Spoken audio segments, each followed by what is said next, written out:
mabuti pakinggan natin ang mga sinabi po ng mga mambabatas. Dahil kanila to, no? Issue nila yan eh. Hindi, issue nating lahat. Pero sabihin, yan ay palitan ng kuro-kuro between yung magli-lead ng impeachment sa Senate at saka yung magli-lead ng PROSEC sa baba, sa mababang kapulutan. Pakinggan po natin. Kailangan natin na aprobahan yung mga panukalang batas that will lead down to the benefit of our people. Siyempre, that will take precedence. Hindi.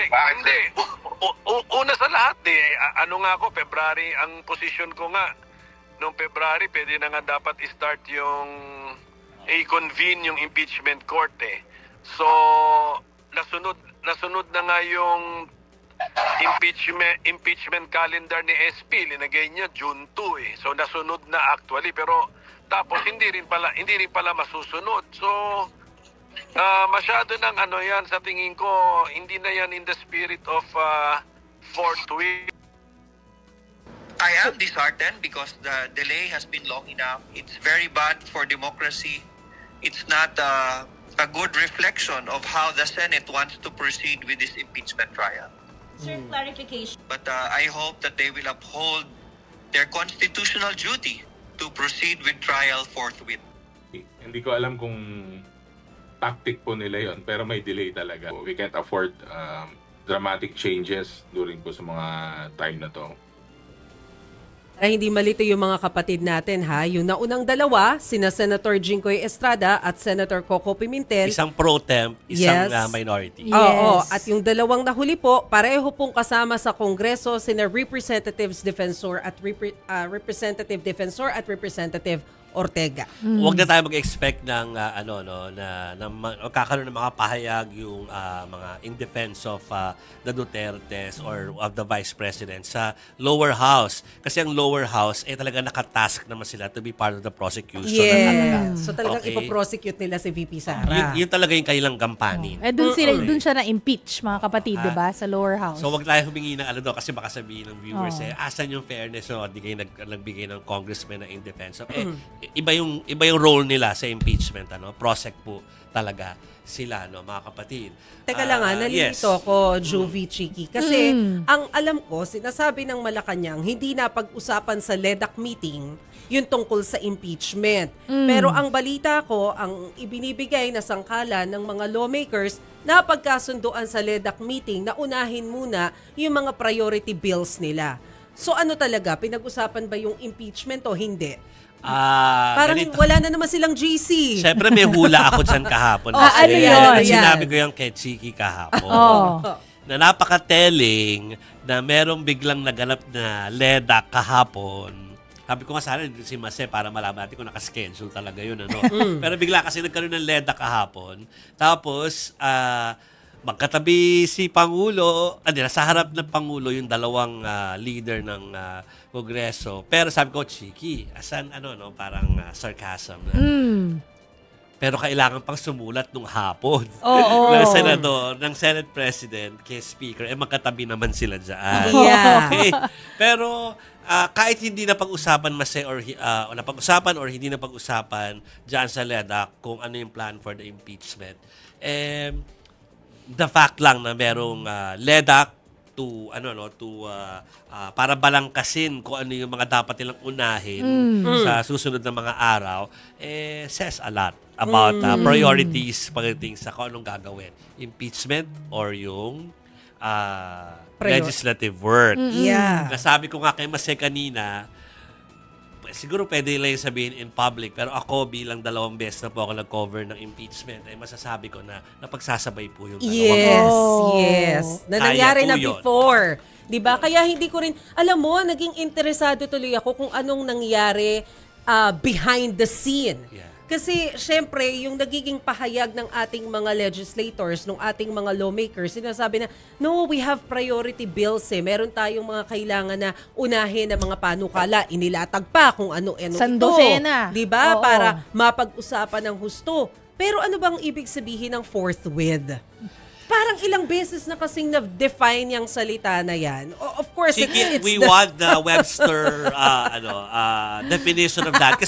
Kasi sa sobrang Alam ko kasi without delay ang fourth sa with sobrang eh. remix na ng interpretation sa fourth with, baka malito na yung mga kabataan na nakikinig at manonood nito o yung mga nakakaalam nitong mga ganap na ito sa kung ano ang definition nun. O, tingnan nga natin. Ano Fourth sabi? with, so Merriam-Webster.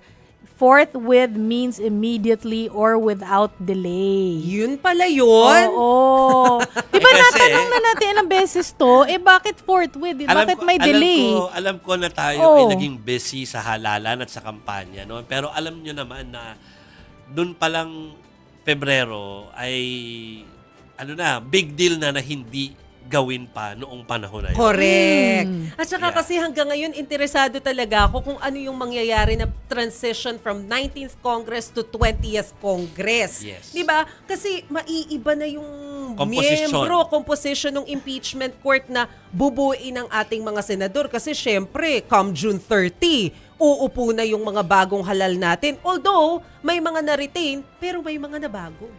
Meron pa nga conflicting rules, di ba? Oh, yun pa. As in, ang gulo. Kagabi. Go. Pinag-usapan na namin to kagabi, no? At siguro narinig nyo na rin kagabi, mga kapatid. Kasi in-interview, di ba, si Senator Tito Soto, na-bring up niya. Sabi niya, merong, sa Senate rules, pag tapos na yung Kongreso, tapos na dapat yung lahat, di ba? Pero, meron ding impeachment rules. Sa impeachment naman, kailangan tuloy-tuloy daw yan hanggang matapos. So, what to do? Yes. Ano naman yun? From Coco Pimentel naman yun. Dapat tuloy-tuloy because it's a separate duty of the Senate. Oo. Although yun nga, di ba sinabi rin ni Attorney Shell Jokno na ang composition kasi o yung sistema ng Kongreso iba sa upper house, upper chamber. Kasi ang Congress, pag natapos yung term, tapos. Yes. Pero ang Senate kasi, meron silang sinasabing continuity. Dahil yun nga yung essence kung bakit may naiiwan na 12 senador dun sa upper chamber at hindi sila sabay-sabay na pinapalitang 24. Yes. Okay.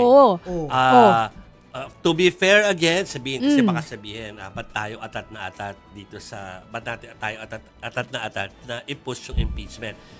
Because kami naniniwala doon sa nakasaad nga sa saligang batas about forthwith, iniakyat na doon ano magagawa natin? Kailangan nilang sundin, hindi po ito dahil gusto natin na, kasi ibang usapin po na hindi porket matutuloy yung impeachment ay ibig sabihin po noon ay guilty agad yung iuupo.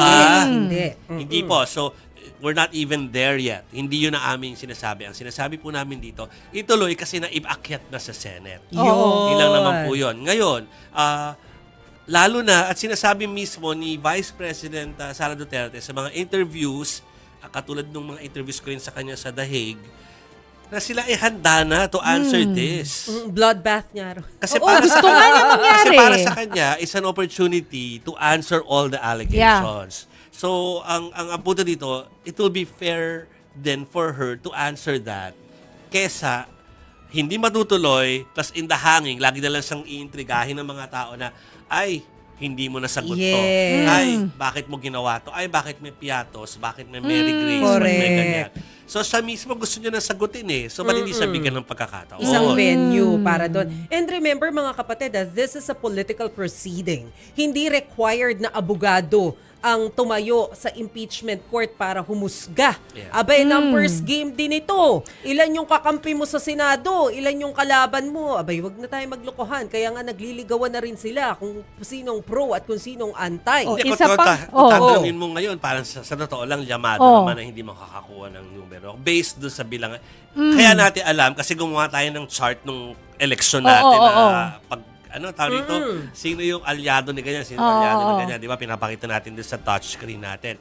So, we're kind of aware sa mga possibility. Pero kasi hindi nga yung dulo na yun yung pinag-uusapan natin. Pinag-uusapan natin yung opportunity na gusto rin naman ni Vice President na siya ay makasagot doon sa lahat ng mga alegasyon laban sa kanya. At yun din ang dapat mangyari, parte ng proseso, ayon po sa batas.